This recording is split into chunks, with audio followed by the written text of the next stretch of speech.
Okay students, सो हमने अभी पिछले वाले टॉपिक में जो बात करी थी वो बात करी थी हमने किस बारे में, टाइप्स ऑफ रिसोर्सेज, डिस्ट्रीब्यूशन और क्लासिफिकेशन ऑफ रिसोर्सेज, है ना, on the different basis.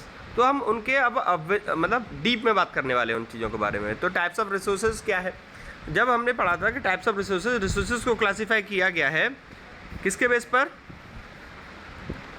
Resources को क्लासीफाई किया गया है on the basis of the origin के बेसिस पर, है ना। तो ओरिजिन के बेसिस पर कैसे, जैसे कि बायोटिक और abiotic resources. Biotic resources are such resources which do have life और आज कंप्राइज्ड ऑफ किससे, लिविंग बींग्स, जैसे कि these are obtained from biosphere and have life such as human beings, है ना। तो जो बायोस्फीयर से प्राप्त करी जाती हैं जिसमें जीवन होता है, क्या कहलाती हैं, बायोटिक रिसोर्सेज कहलाती हैं। तो ये कौन होते हैं, इंसान है भाई, है ना, पशु पक्षी जानवर पेड़ पौधे सब।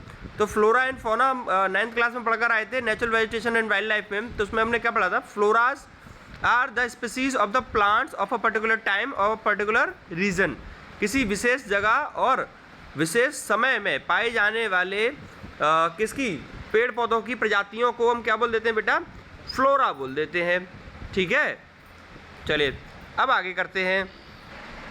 चलिए तो नेक्स्ट देखते हैं हम एबायोटिक रिसोर्सेज। एबायोटिक रिसोर्सेज क्या होती हैं, एबायोटिक रिसोर्सेज वो रिसोर्सेज होती हैं जैसे कि ये बायोटिक का उल्टा हो गया, जो क्या होती हैं बायोस्फीयर से नहीं मिलती हैं, जिसमें लाइफ नहीं होती।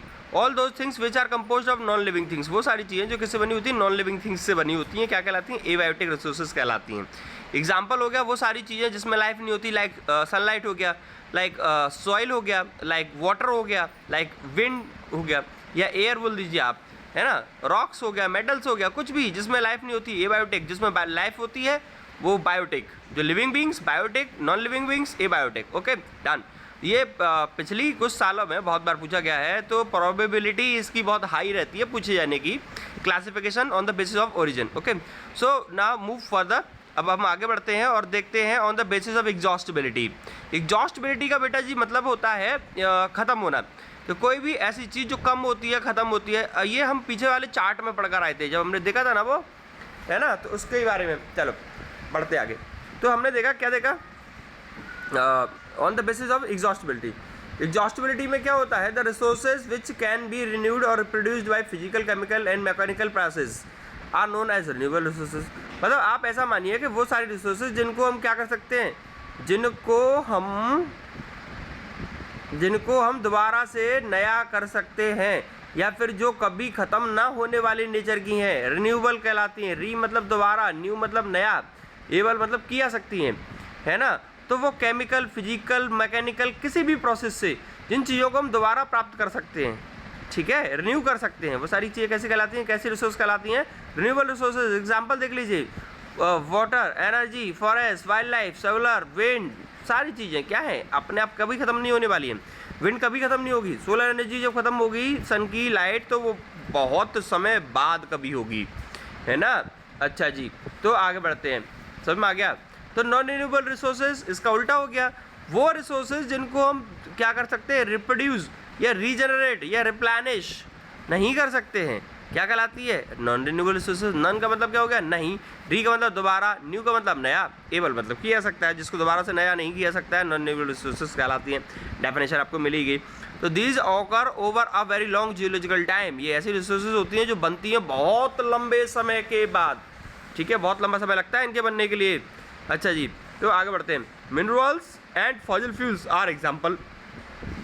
एग्जाम्पल क्या है भाई, मिनरल्स बहुत समय लेते हैं बनने के लिए, फॉसिल फ्यूल्स भी बहुत सारा समय लेते हैं बनने के लिए, है ना। These resources take millions of year in their formation, millions of year लगते हैं इनको बनने के लिए। Some of the resources like metals are recyclable. जबकि क्या होता है, देखिए नॉन रिन्यूएबल में ये बड़ी अच्छी सी चीज़ है, आप इसको थोड़ा सा टेक्निकल है, थोड़ा समझिएगा। क्या होता है कि ये अल्टीमेटली ख़त्म होनी है, अल्टीमेटली तो सारी चीज़ें खत्म होनी है, लेकिन नॉन रिन्यूएबल जो चीज़ें होती हैं वो जल्दी खत्म होती हैं। अब इसमें दो टाइप की आती है रिसोर्सेज।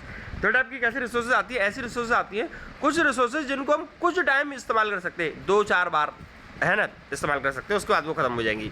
तो ऐसी रिसोर्सेज जिसको हम 2-4 बार इस्तेमाल कर सकते हैं वो रिसाइकलेबल कहलाती हैं, जिसको नहीं कर सकते हैं वो नॉन रिसाइकलेबल कहलाती हैं। जैसे कि इसके अंदर नॉन रिन्यूएबल में क्या होती है, मेटल्स आती हैं।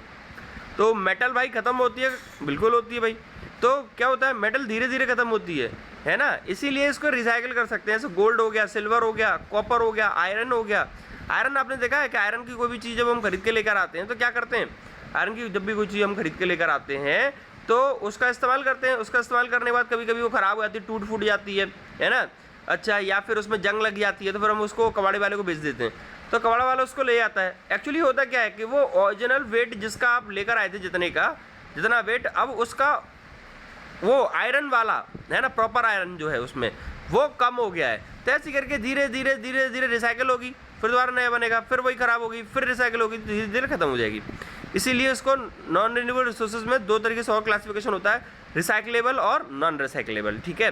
अब ऑन द बेसिस ऑफ बेटा ओनरशिप देखते हैं कि कौन किस रिसोर्स का मालिक है, इसके बेस पर इसका डिवीजन होता है।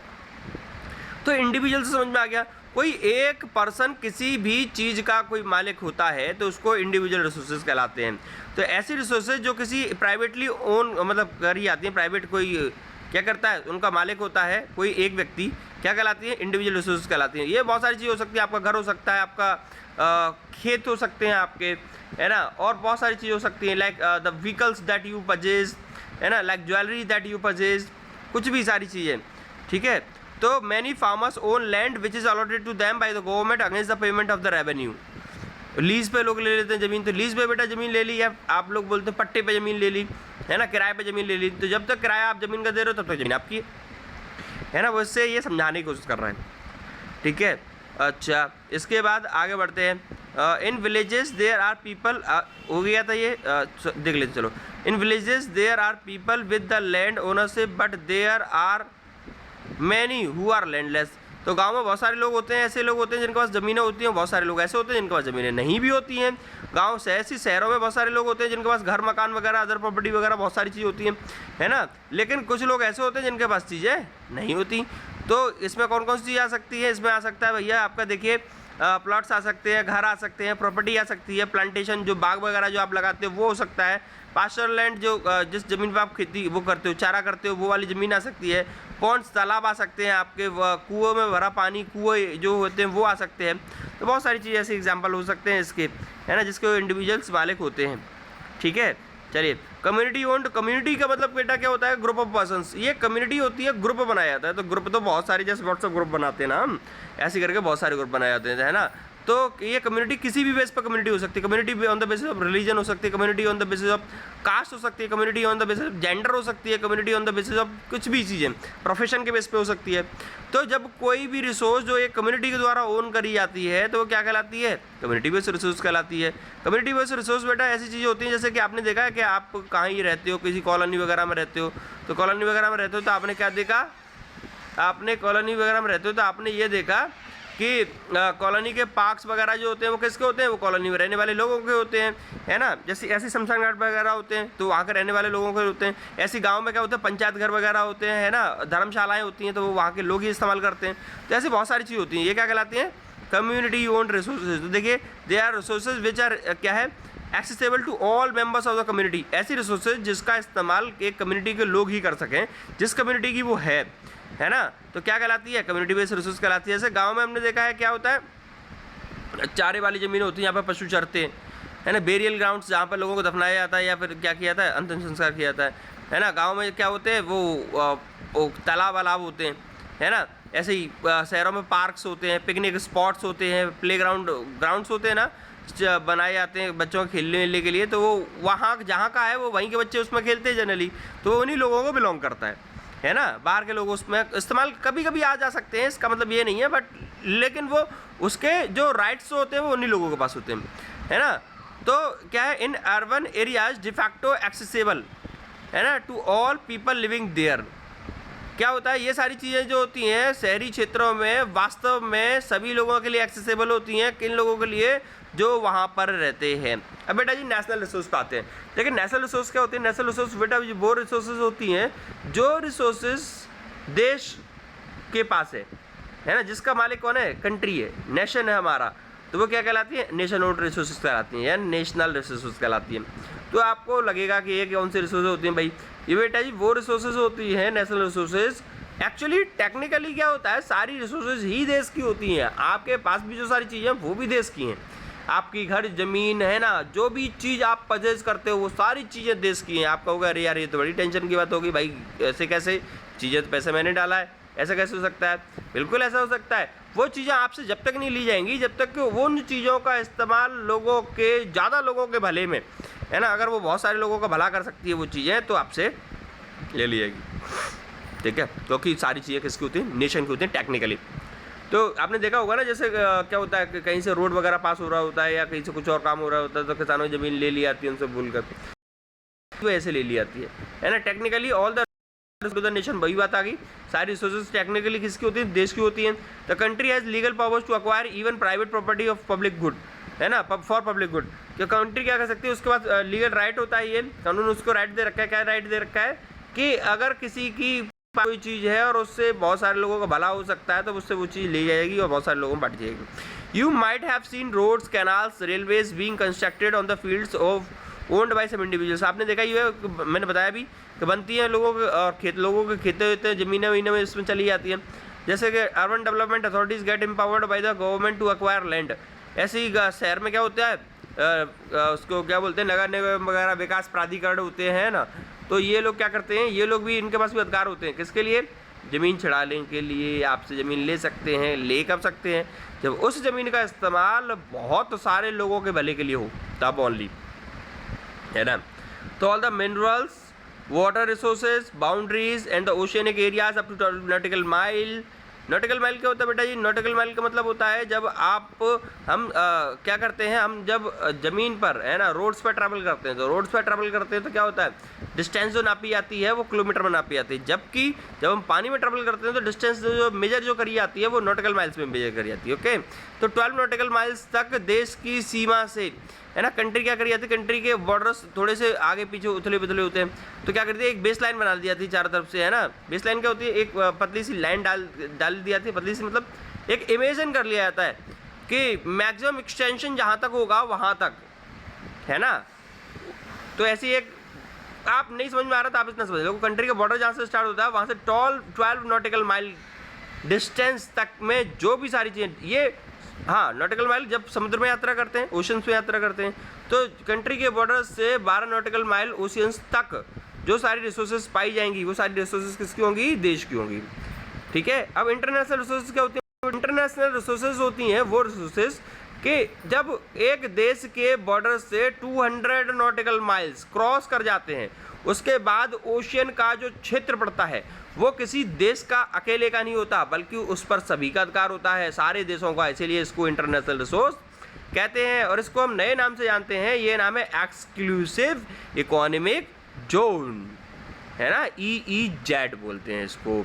ठीक है, belong to open ocean and no individuals country can utilise. ये सबकी होती है ना, कोई एक अकेला देश इसका इस्तेमाल नहीं कर सकता है। दीज विदाउट द क्या है, concurrence of the international institution. Concurrence मतलब परमिशन, बिना इंटरनेशनल इंस्टीट्यूशंस होंगे बहुत बड़े बड़े, उनकी परमिशन के बिना कोई इनका इस्तेमाल नहीं कर सकता है। तो do you know that India has got the right to mine manganese nodules from the bed of the Indian Ocean from that area which lies beyond the exclusive economic zone. मतलब ये है कि वो ये कह रहा है कि इंडिया को राइट्स मिले हुए हैं किसके? मैग्नीज निकालने के लिए, जो कि 200 नॉटिकल माइल्स के भी आगे है ना, ये कह रहा। चलो, on the basis of the status of development, ये देखा जाता है इसमें कि वो डेवलप हुई है या नहीं रिसोर्सेज, है ना, ये देखा जाता है रिसोर्सेज की स्थिति क्या है। तो बेटा पोटेंशियल रिसोर्सेज कैसी कहलाती हैं? पोटेंशियल रिसोर्स ऐसी रिसोर्स कहलाती हैं जो कि क्या होती हैं, एक जगह पर पाई जाती हैं लेकिन उनका इस्तेमाल अभी किया नहीं जा रहा है ना। तो देखिए, resources which are found in a region but haven't been utilised, जैसे कि क्या है, the western parts of India particularly Rajasthan, Gujarat have enormous potential for the development of the wind solar energy but so far these have been not been developed properly. Actually क्या है कि ये वो potential resources वो रिसोर्स कहलाते हैं, कहीं पे कोई रिसोर्स पाई जाती है, हमें ये पता है कि यहाँ पे रिसोर्स पाई जाएगी, है, लेकिन वो रिसोर्स पूरी तरीके से डेवलप नहीं हुई है, इसीलिए उस रिसोर्स को हम पोटेंशियल बोलते हैं कि ये भविष्य में आने वाले समय में हमारी काम आ सकती है। डेवलप हो जाएगी तो काम में आ जाएगी, है ना। डेवलप्ड रिसोर्सेज कैसी कहलाती हैं? डेवलप्ड रिसोर्सेज वो रिसोर्सेज कहलाती हैं जो कैसी रिसोर्सेज होती हैं, जो कि इनका सर्वे किया जा चुका है भैया कि कहाँ कहाँ पर पाई जाती है, कितनी मात्रा में पाई जा रही हैं ये भी हमें पता चल गया है। ये भी हमें पता चल गया है कि कितनी क्वालिटी क्या है उस रिसोर्स की। जैसे कि आयरन बहुत सारी टाइप्स का पाया जाता है, आयरन ओर जो होता है, जैसे है ना हेमेटाइट, मैग्नेटाइट, और जैसे कोल होता है तो एंथ्रासाइट, बिटुमिनस, और बहुत सारे टाइप का पाया जाता है ना, इसी तरीके से क्वालिटी तो हैव बीन डिटरमाइंड। ये भी हमें क्वालिटी, क्वांटिटी, सर्वे हमने सब कर लिया है, सब पता है, और उसका हम इस्तेमाल भी अभी प्रेजेंट समय में कर रहे हैं। ऐसी सारी रिसोर्सेज डेवलप्ड रिसोर्सेज कहलाती हैं। वहीं पर स्टॉक वो सारी रिसोर्सेज कहलाती हैं बेटा जी कि हमारे पास रिसोर्सेज हैं, हमें पता है कि इस चीज़ में बहुत सारी एनर्जी है, ये हमारी ज़रूरतों को पूरा कर सकती है, लेकिन हमारे पास उसका इस्तेमाल करने के लिए टेक्नोलॉजी नहीं है जिससे हम उसको इस्तेमाल कर सकें। तो ऐसी सारी रिसोर्सेज को हम क्या बोलते हैं? स्टॉक। जैसे कि वाटर, हमें पता है भाई पानी जो है H2O है, तो hydrogen and oxygen both are the highly inflammable gases even though we can not use its power as fuel, है ना। इस वजह से, क्योंकि हमारे पास या तो टेक्निकल नो हाउ नहीं है, जानकारी नहीं है इतनी ज़्यादा, इस वजह से ऐसा हो रहा है। रिजर्व्स वो रिसोर्सेज होते हैं बेटा जिसके बारे में सब कुछ पता है, सर्वे भी अब कर लिया हमने, क्वालिटी, क्वांटिटी, सारी चीज़ें पता है, टेक्नोलॉजी भी अवेलेबल है, लेकिन हम इसका इस्तेमाल नहीं कर रहे हैं, इसको हमने फ्यूचर के लिए बचा के रखा है। तो है ना कि फ्यूचर में कभी इस्तेमाल करेंगे, सेव करके। जैसे पैसे सैलरी मिलती है, क्या करते हैं उसको हम उठा के बैंक में डाल देते हैं, कुछ पैसे किसके लिए खर्च कर सकते हैं, हमें पता है कैसे खर्च करना है, कहाँ खर्च करना है, बहुत सारी चीज़ें पता है, लेकिन हम बैंक में डाल देते हैं कि हम उसका फ्यूचर में इस्तेमाल करना चाहते हैं, अभी हम उसको सेव करके रखना चाहते हैं, अभी इसका इस्तेमाल नहीं करना चाहते। तो ऐसी ही सारी नेचर की रिसोर्सेज क्या कहलाती हैं?